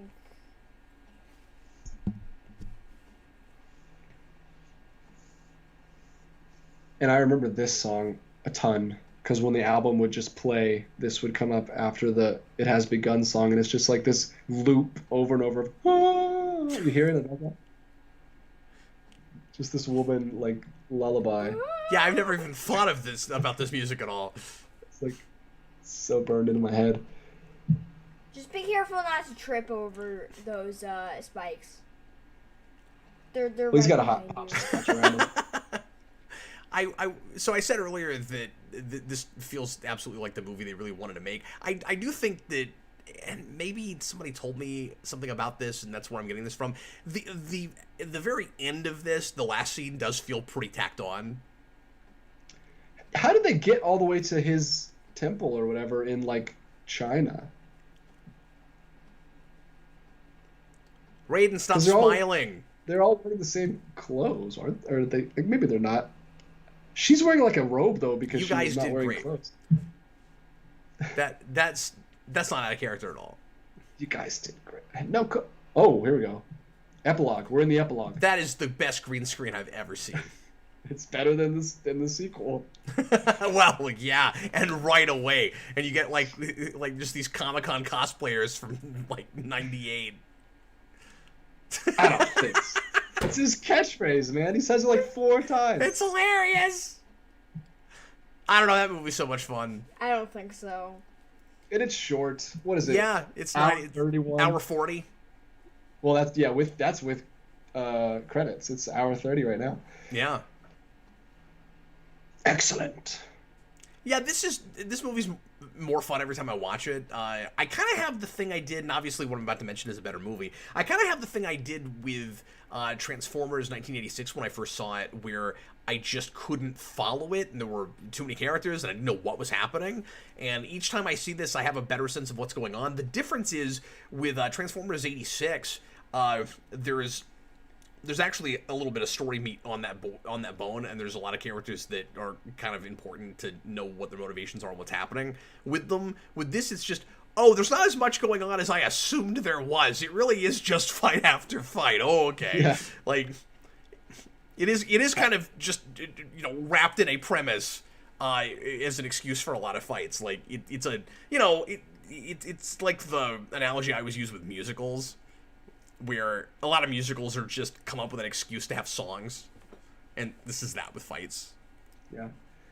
The real quick about this song, have you seen the YouTube video that is a remix of this song, like heavy metal version, but they got Gilbert Gottfried to say all the lines? No. Some YouTuber just like went on, you know what Cameo is, where you can just like pay celebrities to like say a message to you? No. Oh yeah, you just pay them and they'll like say a birthday message to you or like talk to you for a little bit. They have like different tiers, and someone just went on there and like gave him these things to say, and he said like all these names right here, and then Mortal Kombat, and like he has no idea what he's even reading. He's just clearly reading, and he says all the names wrong. He's like Scorpio, and he like it's hilarious. You need to look it up. I'll send you the link if I can find it. I have to see that. That's amazing. That sounds so good. Brian, Scorpion's Revenge was better. I mean, story-wise, yes. But I don't even want to compare that to this. They're kind of different things. Oh, this is something that Austin and I noticed when we watched this together. There's these weird symbols that pop up. One's a question mark. I don't know why. And then there's another one that's like a Goro. And that's the only one that has anything to do with the movie. And then there's another one that's just a number. I don't remember if it's bullshit. I think it's 4. I can't remember what. But yeah, that's one of the big things I was excited to show you guys going back to this. Because I'd never noticed it before with these credits. But like occasionally the credits are just broken up by a symbol that seems to be nothing. And then they start repeating. So there's like 3 or 4 of them. And then you're looking for the next one. And then it's just the question mark again. That's the cheat code that you have to enter in at the end. So everybody get your hands on your keyboard and get ready. Who does it unlock? There he is. There's the Goro. Oh, wow. Weird. Yeah. It's like an alien Goro. It's just this little emblem that's got 4 arms. I'm assuming it's Goro. But then I shouldn't assume anything. What does the question mark have to do with Mortal Kombat? See, this song is horrible. Yikes. I don't know if you ever listen to this song. It's horrendous. So somebody mentioned Frank Welker a minute ago. There's his credit, and that the bad guy at the end is Frank Welker. Yeah, because he's doing the exact voice that he's going to do 2 years from now as Malbolgia in the Spawn movie. They're at number 4. Oh, So, I don't know. I know what the question mark is. Oh, you do? So. Wait, can you actually shed light on this? Okay, so. He's going to make up something. Watch this. Yeah. So, okay, as he so should. I don't know if this has anything to do with anything, and this is something that happened after this movie, so it might be connected or it might not be. So in Ultimate 3, so in the cheat code thing, so when you enter the codes to unlock characters, there are different symbols that pop up, and I'm thinks it is a pretty cheat sure code. 1 or 9 is a question mark. I don't know what it is. But what's the Goro and what's the number 4? And I'm pretty sure like the Goro is like 2 or something in the code number when you enter the code. And to unlock a character in Ultimate 3. And I think when you do 4, it does pop up a 4, but Daniel Davis just told me to finish him. I don't know if he's talking about Jayson. Cut him off. Who am I supposed to finish him? No, I just looked it up on IMDb, and it says the closing credits contain symbols. These are a secret video game code known in the series as a combat code that, if used in the order they appear, will obtain a special effect in Mortal Kombat 3, 1995. So it was like made in conjunction with the game. As It came out. I guessed it. There was an actual reason for it. I did it. It's a cheat code. I actually was correct. But see, that's how much the people that made this movie like love that material, and it's also cool that the games in the movie were coordinated like that. and talking to each other. Like, we even got the whole, like, cheat code unlocking thing, because that was a big part of Mortal Kombat. Like, cheat codes and just, learning movesets and the, really difficult fatality moves. Like, it was all about memorizing crazy stuff to impress your friends by eviscerating them in a video game. By eviscerating. Dude, that's Daniel Davis says he was talking about DJ. He wanted me to finish DJ. I mean, I can eject him from the call. Finish him. Yeah, you really could. I did it. And that would be a flawless victory, because you don't really have any recourse on your end. So I can't do anything. Can't even get a blow in. That's the equivalent. I unplugged his controller and then I beat the crap out of him. That's no one's impressed. Here, this is Art's theme again. He's getting pummeled. Why does Art get a theme? He's not even a character. It's called Art versus Goro. And it's just Oh. Goro pummeling It should him. be called Goro Murders a Man. Named Art. It should be called Flawless Victory. This is a very, like, all over the place soundtrack. It's got, like, because this is not electric at all. But then obviously No, this the is main all one this is all synth stuff. Dun, dun, dun, dun, dun, dun. Yeah, that's right, John. Mortal Kombat 11 stayed so far away from the new movie, they added skins from the original movie instead. And that seemed like just a slap in the face to that movie on purpose. Like, the week that movie releases, they do skins from this. That's amazing. Because the original creator is still involved with those games, and I don't think he was happy with what happened with that remake.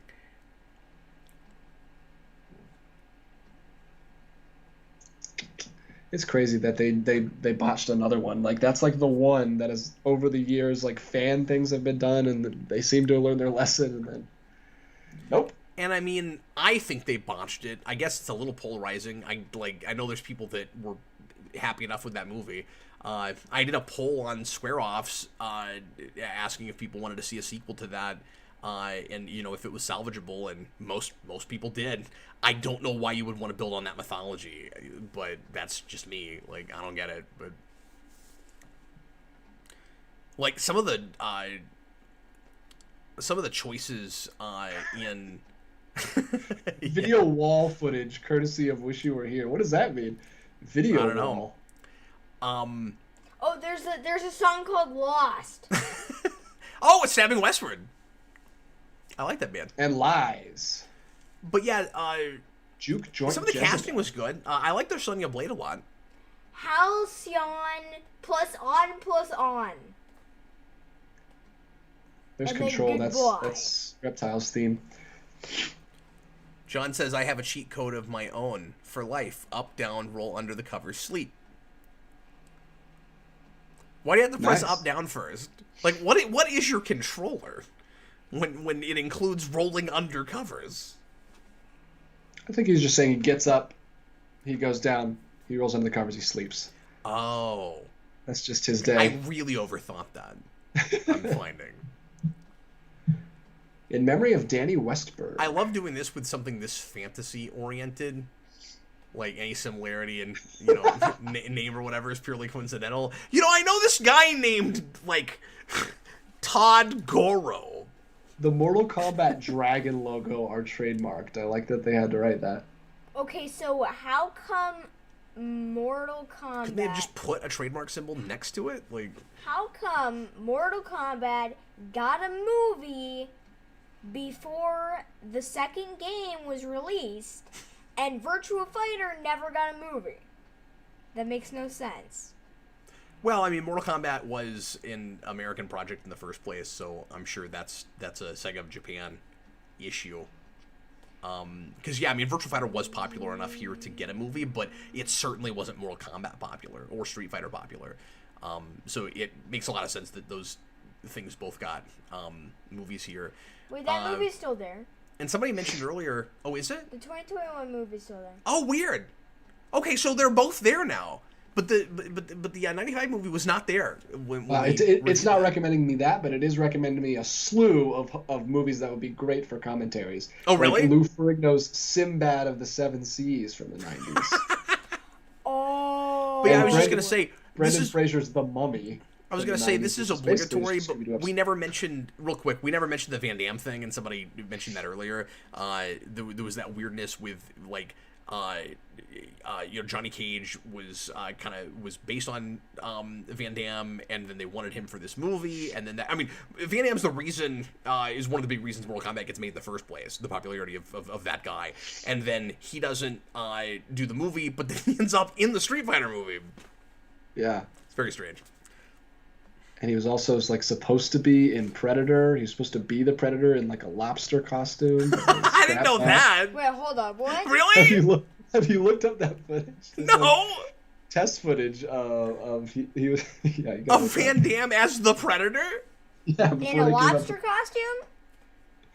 That's the only way I can describe it. Oh, and Brian says that all the Mortal Kombat movies are leaving at the end of the month. So I'm glad we went ahead and knocked this out. Oh, we gotta knock out Annihilation, man, if we can.